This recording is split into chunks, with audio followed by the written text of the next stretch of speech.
नमस्कार शेतकरी मित्रांनो, तुमचं स्वागत आहे आपल्या पवन ॲग्रोटेक यूट्यूब चॅनलवर. आज आपण खूप महत्त्वाची आणि ताजी अपडेट घेऊन आलो आहोत. नमो शेतकरी महासन्मान निधी योजनेबद्दल.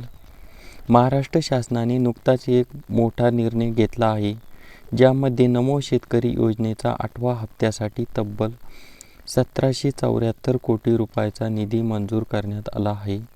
ही माहिती अधिकृत शासन निर्णय म्हणजेच JR मधून आलेली आहे, त्यामुळे ही 100% खात्रीशीर आहे.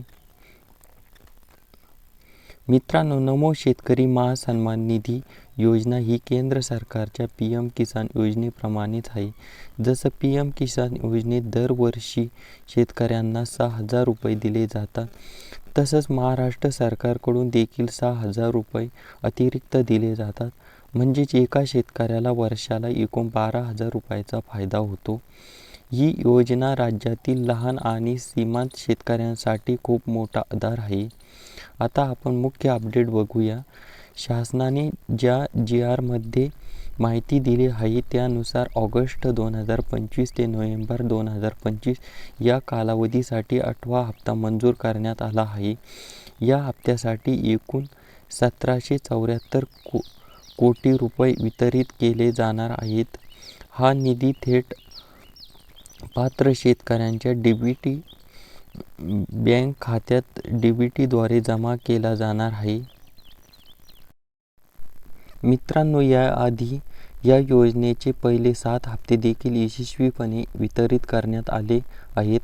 आता 8वा हप्ता देण्यासाठी शासनाने पुढाकार घेतला आहे. विशेष म्हणजे हा निधी PM किसानच्या 21व्या हप्त्याच्या डेटावर आधारित दिला जाणार आहे. म्हणजे ज्यांना PM किसानचा हप्ता मिळतो त्यांनाच नमो शेतकरी योजनेचा हप्ता मिळण्याची शक्यता जास्त असते. पण इथे एक महत्त्वाची गोष्ट लक्षात घ्या. काही शेतकऱ्यांचे PMS रजिस्ट्रेशन पेंडिंग आहे किंवा आधार डिसीडिंग प्रॉब्लेम आहे. अशा शेतकऱ्यांना पैसे मिळण्यात अडचण येऊ शकते. त्यामुळे तुम्ही तुमचा आधार आणि बँक खाते लिंक आहे का नाही ते लगेच तपासा. शासनाने स्पष्ट सांगितले आहे की हा निधी योग्य लाभार्थ्यापर्यंत पोहोचवण्यासाठी पूर्ण जबाबदारी कृषी आयुक्ताची असेल. तसेच कोणताही गैरव्यवस्था होऊ नये यासाठी सुद्धा विशेष काळजी घेतली जाणार आहे. त्यामुळे शेतकऱ्यांना वेळेत आणि योग्य रक्कम मिळेल याची खात्री दिली गेली आहे.